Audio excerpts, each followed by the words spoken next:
Right, so this is how to lay a block. So depending on what level you are of bricklaying, whether you're a DIY or you've done it before, you've got a few things to think about. So you've got to set your bond out right first. Once you've got all that in place, you need to assess how big you're going to have your bed joint.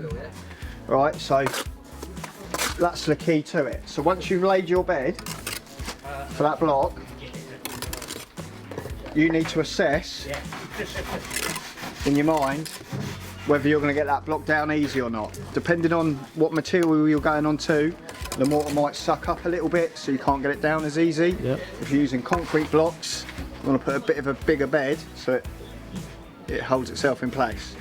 So if you're a newbie, ideally you'll probably learn like this. You'll put a block down, put a bit of mortar on there, spread it out, cut your sides, and then you pick the block up like that. Get yourself under the line, squeeze it up to the bed so it leaves you roughly 10 mil in there.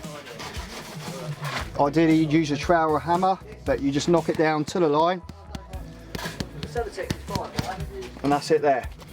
If you're a bit more experienced, you try and perp your block like that, so you get a bit on your trowel, slap it on there, straight that, and then your next block would go straight up to it. And that's about it. Other than that, yeah, you just repeat the process.